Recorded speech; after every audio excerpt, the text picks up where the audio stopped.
Muchas gracias. Muchas gracias. Muy buenas tardes a todos y a todas. Señores gobernadores de las distintas provincias argentinas, señor vicepresidente de la Nación, señora vicepresidenta provisional del Senado de la Nación, señor presidente de la Cámara de Diputados, dirigentes gremiales, sociales, dirigentes políticos, legisladores, legisladoras, señores y señoras empresarios, organizaciones de derechos humanos, mis queridas madres y abuelas de Plaza de Mayo, bueno, periodistas, en fin, argentinos.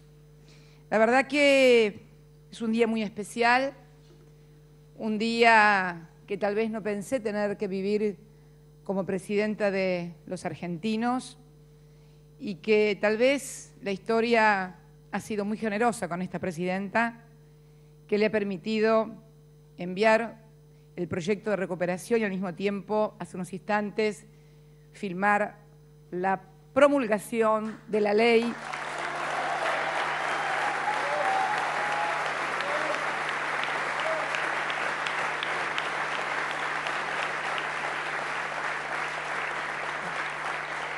que por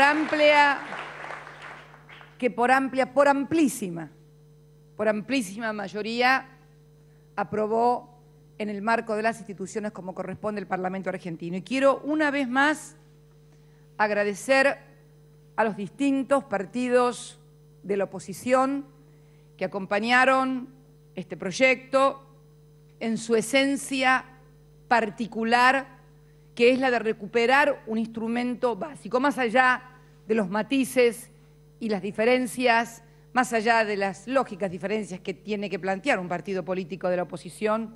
Lo cierto es que por primera vez tenemos una ley votada con una mayoría como no se había obtenido otra desde el año 2003 a la fecha. Y yo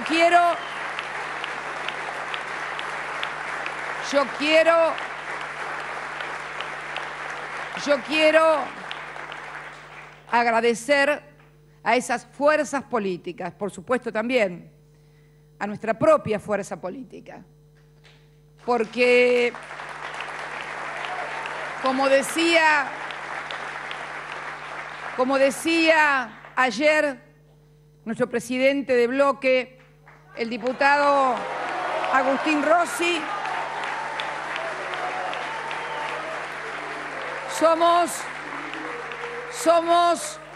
somos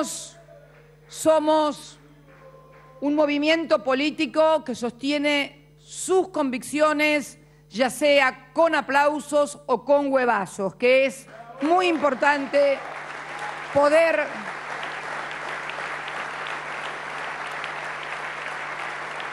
igualmente.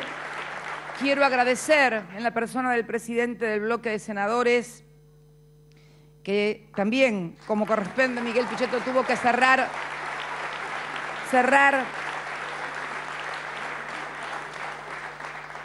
Lo escuché acostada porque fue muy tarde ya cuando habló Miguel. ¿A qué hora hablaste, Miguel? A la 1. Muchos ahora estaban ya en la cama, pero te escuché atentamente. Y me pareció una valoración de la política muy importante después de un debate que había sido muy intenso. Pero yo no puedo dejar de olvidar algo que dije el 1 de marzo con motivo de la Asamblea Legislativa, creo que fue al final del discurso, cuando me dirigí a la oposición y les dije que tengan su propia agenda, y no lo hice desde la vanidad, desde el orgullo de ese resultado obtenido en las elecciones de octubre del 54,11%, se lo dije del corazón y lo vuelvo a repetir del corazón.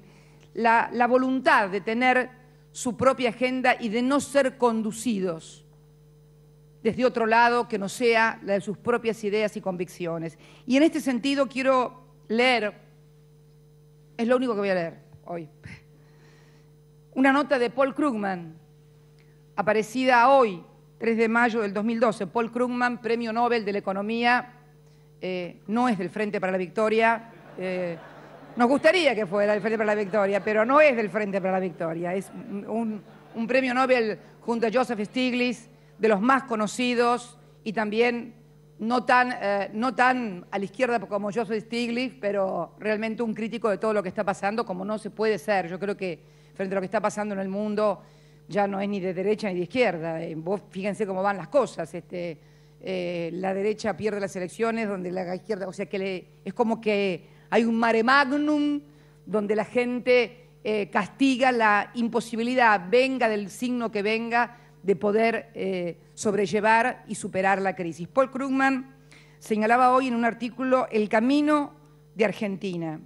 Y lo quiero leer porque es muy interesante y tiene que ver con eso que yo le dije a la oposición y tiene que ver no con esta visión que puede ser una visión subjetiva, la mía, la de la presidenta o la de mi fuerza política, sino la de un observador que no tiene nada que ver con nuestro país y lo mira de afuera, de otra perspectiva. El camino de Argentina.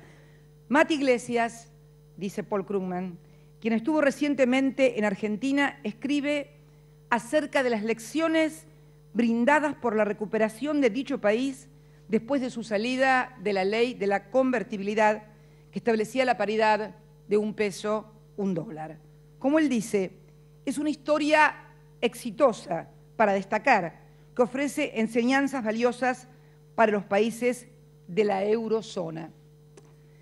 Y continúa Paul Krugman, solo voy a agregar una cosa, la cobertura de la prensa argentina es otro ejemplo de cómo el saber convencional puede hacer imposible apreciar correctamente los hechos más básicos. Seguimos escuchando historias acerca de la recuperación de Irlanda cuando no hay de hecho ninguna recuperación, aunque debiera haber, porque han hecho las cosas correctamente, y lo pone entre comillas. Así que eso es lo que vamos a decir. Por el contrario, los artículos acerca de la Argentina tienen casi siempre un tono muy negativo. Son irresponsables, han renacionalizado empresas y tienen un discurso populista, por lo que les debe estar yendo muy mal. No importa lo siguiente, y da un gráfico, que es donde hay dos líneas, una azul y una colorada. La azul corresponde a la Argentina y la colorada a Brasil, y es el crecimiento, refleja el crecimiento. Y dice, por el contrario, los artículos acerca de la Argentina tienen casi siempre un tono muy negativo, bueno, nacionalizaciones, y muestra esto. Y dice, para ser claros, pienso que a Brasil le está yendo bastante bien y tiene un buen liderazgo, pero ¿por qué Brasil es un BRIC? Impresionante, mientras que Argentina es siempre menospreciada. De hecho, sabemos por qué, pero eso no habla muy bien del estado actual del periodismo económico. Esto lo dice Paul Krugman. Y es un poco lo que yo quería decirle a la oposición ese día 1 de marzo en el mensaje. Sinceramente, y esto no significa ningún ataque a la libertad de prensa, porque a no ser que lo definan a Paul Krugman como un atacador serial de la prensa, que no creo que lo puedan hacer, realmente a veces impresiona, pareciera como que hubiera una intención en algunos medios de dañar la imagen no de la presidenta o de un gobierno, sino la de la Argentina, la de los 40 millones de argentinos, donde también están ellos, donde están sus empresas, donde venden sus diarios, donde venden su publicidad, donde propalan sus imágenes, donde si les va mal a los argentinos seguramente también les va mal a ellos, como les fue mal a ellos. Y ese Congreso tuvo que salir a dictar leyes para que los extranjeros no se tuvieran que apoderar a través del crackdown, un mecanismo de la quiebra, esto lo recordamos muy bien, de los bienes en aquella época de la convertibilidad, y por eso también se declaró que solamente el 33% de los bienes culturales en la Argentina puede estar en manos de propiedad extranjera. Parece que todo eso fuera olvidado, y eso fue hecho por este Parlamento argentino y por estas fuerzas políticas. Pero es algo así como la historia del escorpión y del sapo. Parece que está en su naturaleza. Pero bueno, esta era una leve introducción que quería hacer para un día muy importante, porque se ha promulgado esta ley. Agradecer una vez más, y también tiene como objeto presentar a quien va a hacer... ¿Dónde está Miguel Galucio? Ay, me lo sentaron. ¿dónde estaba? Andaba buscando. Al ingeniero Miguel Galuccio, para hacerlo más exacto. El ingeniero Miguel Galuccio, parate Miguel para que te vean.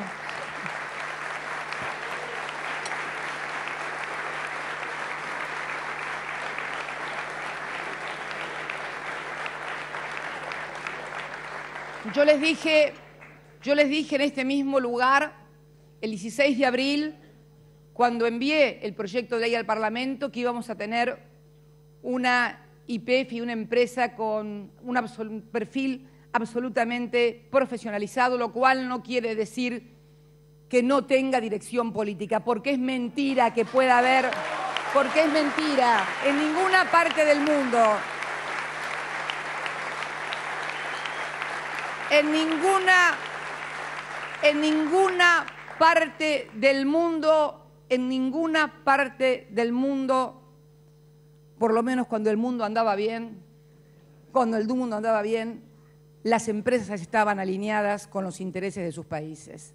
Cuando las empresas se desprendieron de los intereses de sus países, fueron finalmente cuando implosionaron esos países. Por eso yo creo que no hay que confundir política partidaria con política de un país en materia de recursos naturales y estratégicos. Por eso dije una YPF alineada con los intereses del país y absolutamente profesionalizada. Yo quiero también contar un poco la historia de Miguel, porque he leído muchas cosas en los diarios, que hizo ofrecimientos a no sé quién, a un montón de gente respetable. No voy a hacer nombres, pero muchos de ustedes los deben haber leído en los medios. Y la verdad que esta es una historia. Hoy recibí un mail del gobernador de Entre Ríos que me dijo: estoy harto de las estupideces que están diciendo. No, permítanme, por favor, porque esta es una historia que hay que contarla, para contar la verdadera historia. ¿Por qué no contás realmente cómo fue lo de Miguel Galuccio? El día 4 de marzo recibo un mail de mi querido amigo y compañero, el gobernador de Entre Ríos. Yo ya había comenzado con explicaciones acerca de lo que estaba pasando en materia hidrocarburífera, acerca de un entrerriano, de un ingeniero entrerriano que se había ido hacía más de 20 años del país y que hoy era uno de los 4 directivos más importantes de la empresa petrolera de servicios Schulenberg, una de las más importantes del mundo, el único ejecutivo latinoamericano que había alcanzado un puesto tan alto directivo y que podía asesorarnos y que le gustaría que lo conociera. El 27 de marzo, exactamente el lunes 27 de marzo, qué precisión, vos me decías el 26 y yo te dije que era el 27, ¿viste? Por eso vos sos gobernador y yo soy presidenta. Era el 27. El 27. El lunes 27, me discutían que era el 26, yo digo, no, me parece que era el 27. Bueno, pedí el 27. Porque el 26 era domingo, no podía haber venido nunca ahí. Bien. El 27 me llega el currículum del ingeniero Miguel Galuccio, que tiene 44 años recién cumplidos, un hombre muy joven, y un hombre que, formado en la Argentina, ingeniero en petróleo, recibido en 1994 en el Instituto Tecnológico de Buenos Aires, nacido en Paraná, Entre Ríos, con 2 hijos, se incorpora a YPF, ni bien recibido, y comienza una carrera junto al entonces Estensoro, Pepe Estensoro, que era el que manejaba YPF, fue el que realizó la operación de Maxus, también, entre otras cosas. Pero además trabajó también en un lugar muy entrañable, Daniel Peralta, ¿dónde estás?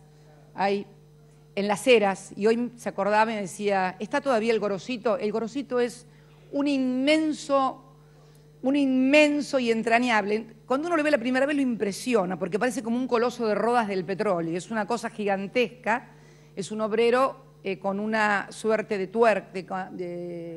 válvula, y él es ingeniero y yo soy presidenta, de válvula que está ajustando y que está en el centro de Caleta Olivia, que es el centro de reunión de Caleta Olivia en el norte santacruceño, ese norte totalmente definido. Así como los ferrocarriles definieron la vida de tantísimos otros pueblos, YPF moldeó la historia de casi toda la Patagonia.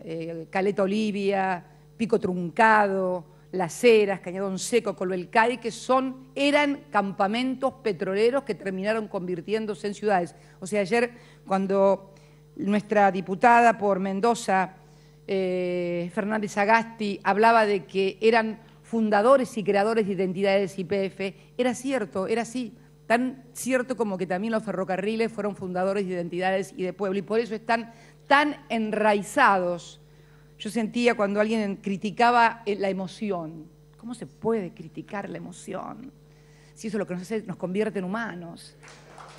¿Cómo se puede criticar la emoción? Dios mío.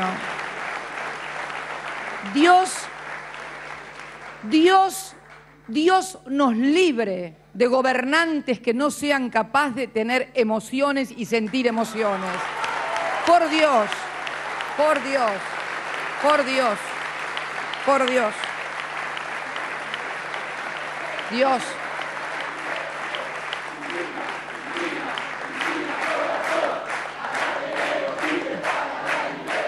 Sí, quiero seguir contando esta historia.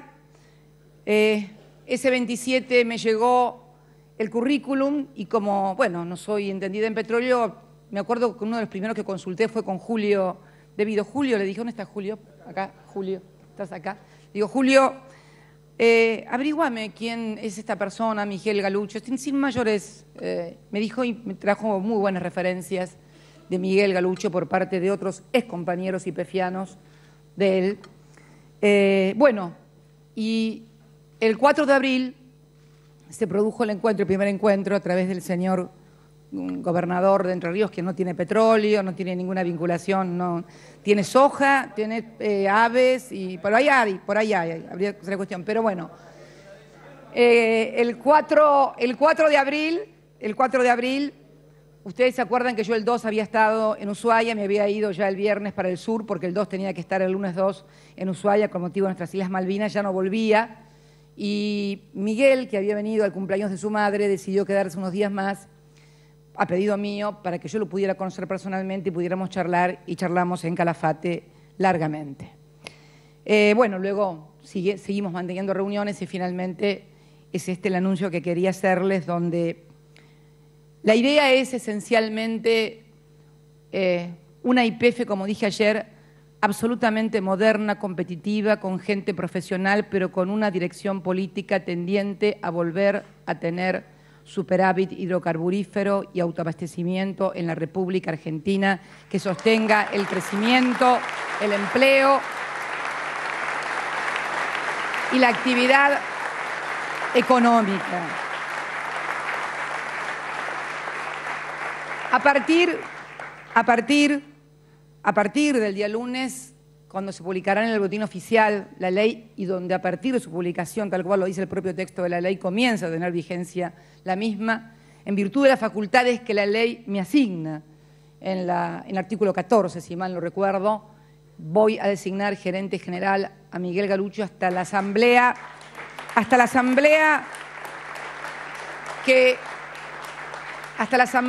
la convocatoria, hasta que se realice la asamblea de accionistas para designar al nuevo directorio, todo de acuerdo a lo que establece no solamente la ley que acaba de ser sancionada ayer y promulgada hace unos instantes, sino también de acuerdo a lo establecido por el propio Estatuto de la Sociedad Anónima, todo supervisado por la Comisión Nacional de Valores, que es precisamente el instituto democrático, institucional, que controla a todas las empresas que cotizan en bolsa. Las empresas que cotizan en bolsa las controla la Comisión Nacional de Valores. Además, a esta empresa en particular no solamente la controla la Comisión Nacional de Valores Argentina, sino que la controla la SEC de los Estados Unidos, porque también es una empresa que cotiza en la bolsa de los Estados Unidos. Y los plazos, parece que la historia es de los 4, porque un 4 de marzo recibí el mail, un 4 de abril lo conocí a Miguel, hoy es 4 de mayo porque, bueno, la ley se aprobó en la madrugada de ayer y el 4 de junio da exactamente a partir del lunes contado todos los días, tal cual marca el estatuto. El 4 de junio da exactamente el día en que la Asamblea se debe reunir para conformar el directorio. Y además, 4 por 4 es 16, que es el día que yo presenté de acá. Bueno, evidentemente tenía que ser un 4. Y esto para descartar improvisaciones o cuestiones que se intentan, que le dijo a fulanito, le dijo que no, le dijo, miren, a nadie que le hubiera ofrecido eso me hubiera dicho que no. Así que, por favor, aquel que digan que yo le ofrecí eso, dijo que no, ni siquiera es verosímil, así que no me voy a... Por eso no desmentí a nadie, por eso no desmentí a nada ni a nadie. Pero quiero decirles que lo importante es la conformación de un equipo de gente joven, de un ingeniero que además trabajó en YPF y que para mí significa también un símbolo, que es recuperar a los que se nos fueron cuando pasó lo que pasó en la Argentina con nuestra empresa nacional, porque él trabajó mientras YPF fue Argentina, mientras estaba nacionalizada, aún dentro de la participación del capital privado, como hemos recuperado a numerosos científicos y como también van a retornar otros ingenieros que están en otras partes, también ingenieros que trabajaron en YPF, que aman YPF, que son hombres jóvenes y que quieren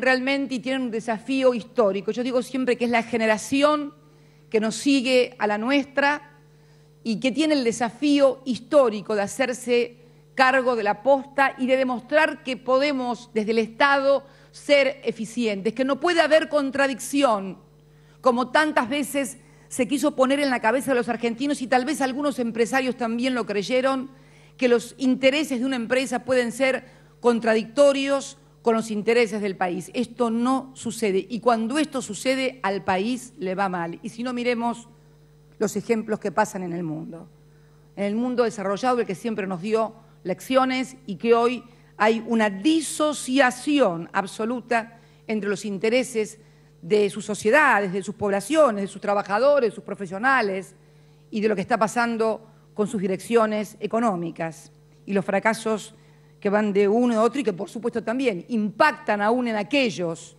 que estamos y que hicimos las cosas bien. Por eso quería leerles lo de Paul Krugman. Esto va a importar también un importante compromiso por parte de todas las empresas del petróleo que se dedican a la actividad de petróleo y de gas en la República Argentina. Porque como lo dijeron varios legisladores, no es un commodity, es un insumo básico que genera competitividad a toda la producción argentina, primaria, de valor agregado, de ciencia y tecnología, hasta el científico que toma su auto o su colectivo para llegar hasta su laboratorio. Atraviesa transversalmente a todos los sectores sociales y económicos. Por eso tenemos que articular muy fuertemente lo privado y lo público como lo hemos venido haciendo hasta ahora. Y en el caso de Miguel Galluccio, creo que ustedes saben que la actividad petrolera tiene dos grandes ítems, porque también debemos decir cuál fue el fracaso y por qué se vio bien que YPF fuera privatizada en algún momento, porque era una empresa petrolera que daba pérdida, que había sido, además, desde el 24 de marzo de 1976, cargada con los intereses de lo que se compraba durante la dictadura militar, se cargaba en las cuentas de YPF, y por lo tanto debemos ser muy eficientes en el manejo de la misma, para demostrar que el Estado puede administrar correctamente. Y en el caso de Miguel, que estuvo en los dos lados del mostrador, como digo yo, desde la producción, en Los Perales, en Comodoro Rivadavia, hasta lo que es las prestadoras de servicio. Porque el otro gran fenómeno que ocurrió con YPF, y lo quiero decir con todas las letras y que nadie se sienta ofendido, YPF se fundía, pero las contratistas de YPF se convertían en prósperas empresas. Esto no puede volver a suceder. Esto no puede volver a suceder.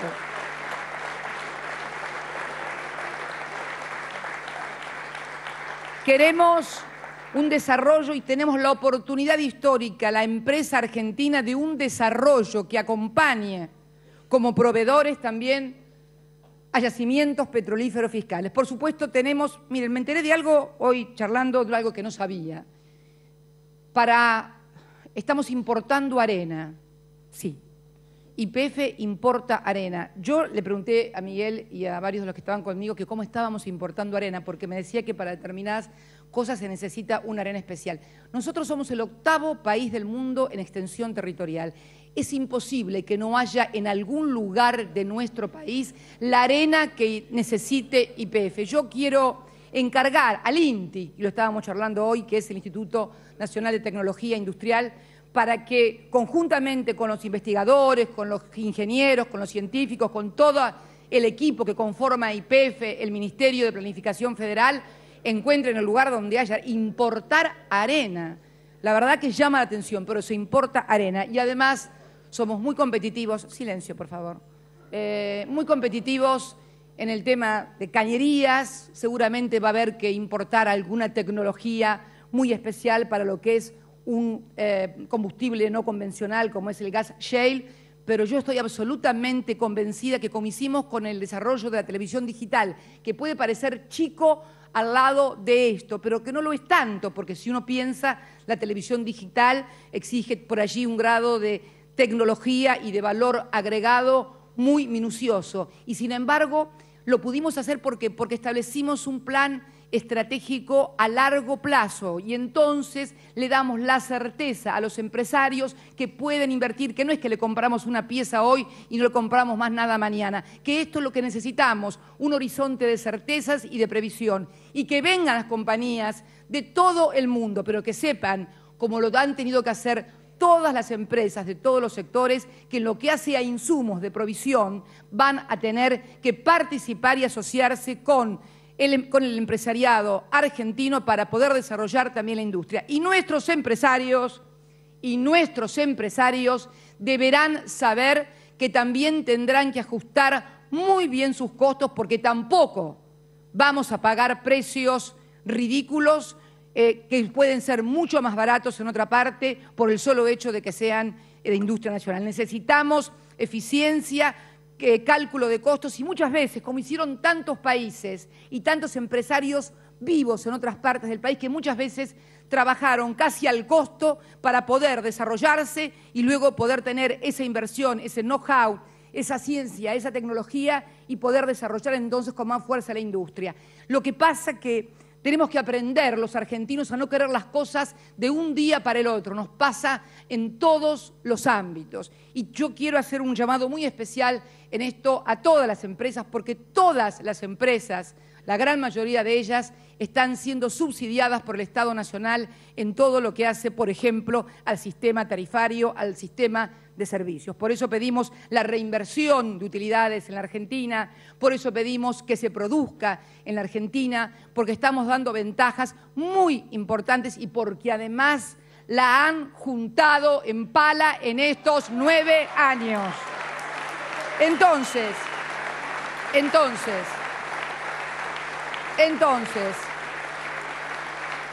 y no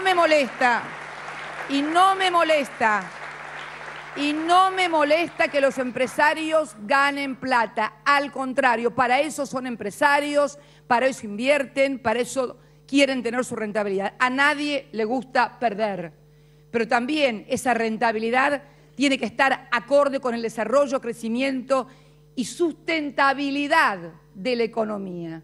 La rentabilidad, porque cuando no hay relación entre la rentabilidad y lo social, termina implosionando el mundo, porque el mundo se mueve a fuerza de consumo, a fuerza de lo que consumen las sociedades. Si las sociedades dejan de consumir, entonces dejan los empresarios de producir y podrán tener plata en el banco adentro o afuera, pero finalmente se producen momentos muy difíciles como los que vivimos políticos, empresarios y banqueros en el año 2001, cuando si te agarraban en la calle no te iba muy bien si eras político, empresario o banquero. Recordemos porque no para agarrarnos los dedos con la puerta y sufrir, sino para no ser tontos y repetir conductas y comportamientos que nos llevaron a fracasos durante décadas.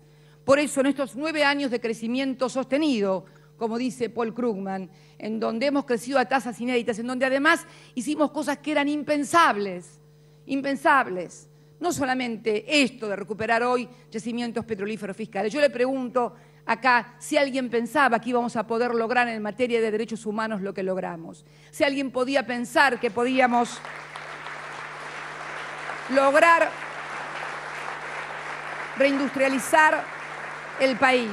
Entonces, yo creo que estamos ante una oportunidad histórica, pero no podemos ser nostálgicos. Sabemos que no podemos volver a esa vieja YPF que sirvió para que dijeran que era ineficiente y la privatizaran. Tenemos que hacer una empresa moderna, competitiva, profesionalizada, alineada con los intereses del país y también con los de la joven generación que la debe conducir, bajo la dirección política de alguien no tan joven como es esta presidenta, pero que sinceramente quiere dar sus últimos servicios a todos los argentinos. Yo también quiero dirigirme a todos los trabajadores. Quiero dirigirme no solamente a los empresarios, porque el Estado ha recuperado una herramienta básica. Hoy leía un interesantísimo artículo que hablaba del intendente, yo no sé si estará acá o si habrá venido, te habrá acompañado Jorge Zapague, el intendente de Cutralcó. ¿Vino Río Seco? ¿Estará por acá? No, bueno, no importa. A Río Seco, que me debe estar mirando por la televisión. Río Seco, para los que no lo conocen, era un hombre que, con la cara cubierta, en los años 90, a la vera de los caminos en su pueblo, en Cutralcó, cortaba junto a todos las rutas y quemaba llantas. Ahí nació el movimiento piquetero. Río Seco era uno de sus líderes. Hoy Río Seco es el intendente de Cutralcó. ¿Qué quiero decir con esto? ¿Qué quiero decir con esto? Que comprendió que había un nuevo país, que se estaban logrando cosas que nunca se habían logrado, y entonces se dio cuenta que seguir cubriéndose la cara, prender fuego o hacer incendios era solamente de patrullas perdidas, pero no de argentinos que comprenden que necesitan ponerle el hombro al país y trabajar. Y la verdad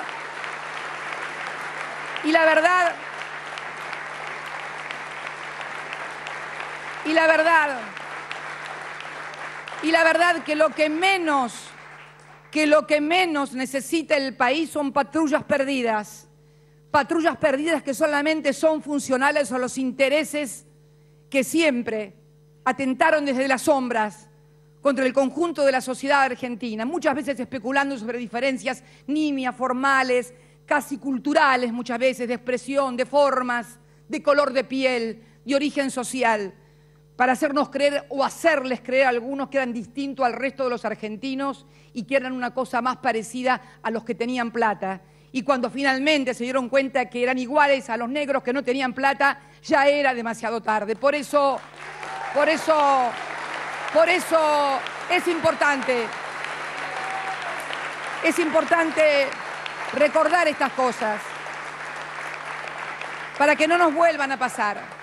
Y dirigiéndome a los trabajadores de todo el país, y en especial también a los de esta actividad, la actividad del petróleo. Hoy leía y me puse en contacto con mi provincia porque había leído que un grupo de trabajadores petroleros del sindicato de Zona Norte había tomado la sede del sindicato, que está intervenido a partir de serios disturbios que hubo, que todos saben lo que sucedió en la zona norte de mi provincia, de nuestro país, de la República Argentina. Los trabajadores del petróleo son de los mejores remunerados del país. Y yo les pido a todos los trabajadores que tienen la inmensa suerte no solamente de ser bien remunerados, sino también de estar en blanco, registrados, que pongan también un gran esfuerzo, porque no puede la provincia de Santa Cruz, ni la de Chubut, ni la de Mendoza, ni la de Neuquén, ni de ninguna provincia perder un solo segundo de extracción de petróleo por conflictos laborales. Es absolutamente injusto para el resto de los argentinos y para millones de argentinos que todavía no tienen trabajo. Yo quiero ser muy sincera, dirigirme a mis compañeros trabajadores,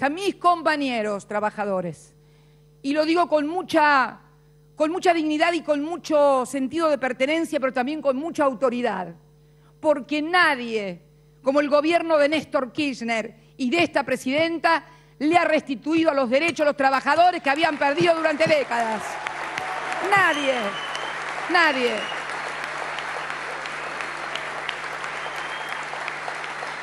Entonces, les pido a todos la madurez, que demostremos que el Estado puede administrar, como lo hice también cuando me tocó dirigirme a mis compañeros trabajadores de Aerolíneas Argentinas hace poco tiempo, en los hangares, con la inmensa inversión que hizo el Estado. Y que nos gusta que a los trabajadores les vaya bien y que ganen bien. Por ahí me entero, algún sindicato que compra hasta dólares, que tienen plata hasta para comprar dólares, para atesorar.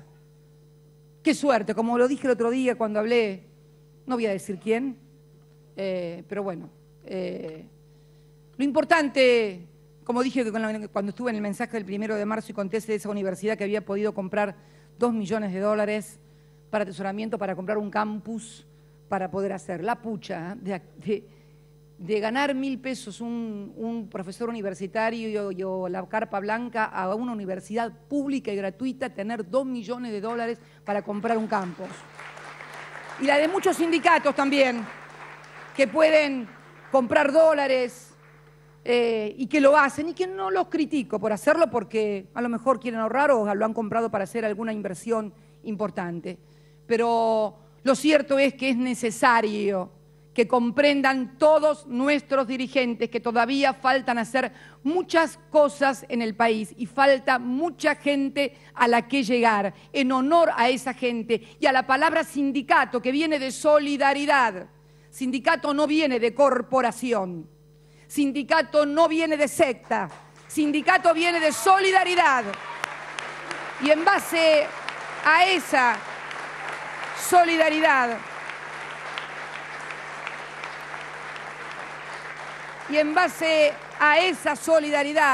es que tenemos que pensar en los argentinos y argentinas que todavía tienen que recibir una asignación universal por hijo, a los que todavía o tal vez nunca puedan llegar a la universidad pública, nacional y gratuita.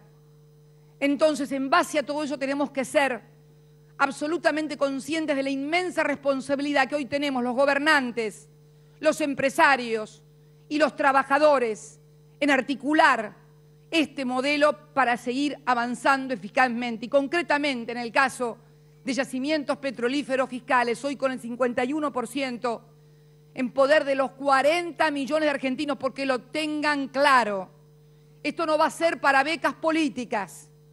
No vamos a hacer una empresa para becas políticas donde ponemos al político de turno, y en ese sentido también estoy convencida que los señores gobernadores y las gobernadoras van a enviar en representación de sus estados provinciales gente sólida, formada en economía, en tecnología de petróleo, en lo que necesitamos saber, legalidad y sociedades, en jurídicos, en economía, porque también no solamente extraer el petróleo de la tierra, sino también contar con los instrumentos económicos, con las asociaciones virtuosas, con otras empresas nacionales o extranjeras para poder llevar las cosas adelante. Por eso quiero asegurar que vamos a desarrollar una tarea profesionalizada y con profundo sentido político y patriótico, porque no es incompatible la eficiencia con la patria. Esto quiero dejarlo muy en claro. No creo en los técnicos asépticos, porque cuando son asépticos es porque alguien les mantiene la asepsia. Entonces, quiero decirlo con todo sentido. Y la verdad que también le he encargado a la intervención y a la subintervención al arquitecto Julio De Vido y al licenciado Kichilov, conjuntamente con Miguel Galuccio, que va a ingresar como gerente general el lunes, la conformación de un informe que deberá ser presentado ante la Asamblea Ordinaria que dirige el nuevo directorio acerca del estado real de la empresa en el momento en que se recibió, en el corte que se recibió, porque esto corresponde hacer luego de toda intervención y fundamentalmente ante la Asamblea Ordinaria de Socios, que son los propietarios de la empresa y que deben tomar debida cuenta del estado de la empresa. Estamos procediendo de acuerdo a derecho y de acuerdo a la lógica. Este informe también será presentado oportunamente y será conocido, por supuesto, como todo por el resto de los argentinos, porque acá nada fue secreto ni nada será secreto. Quiero finalmente convocar a todos los argentinos, como lo vengo haciendo desde hace muchísimo tiempo. Todos hemos hecho un largo aprendizaje y este aprendizaje lo hemos hecho en un país difícil. Nuestro país no es un país fácil. No somos fáciles los argentinos. Somos gente difícil, pero también somos gente con una tremenda capacidad en los recursos humanos. A lo mejor eso es. Yo siempre digo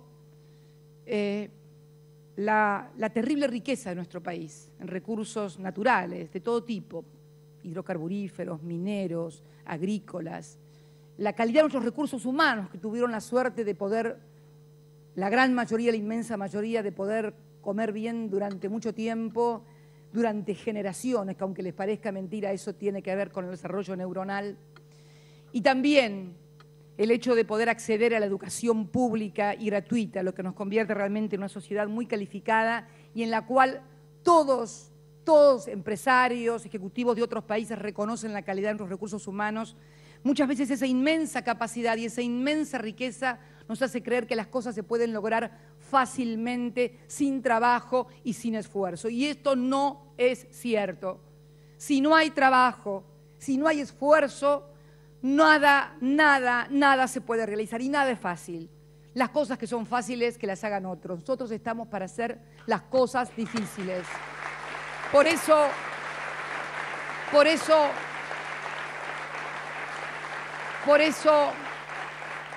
el compromiso de esta presidenta para seguir trabajando incansablemente en todos los frentes, porque el frente energético es un frente muy importante, pero también los hay en un mundo complejo, en un mundo casi hostil por momentos ante una suerte de guerra comercial que se ha desatado entre todos los países, la necesidad de seguir articulando entre los privados, entre el Estado y entre los trabajadores en forma sensata.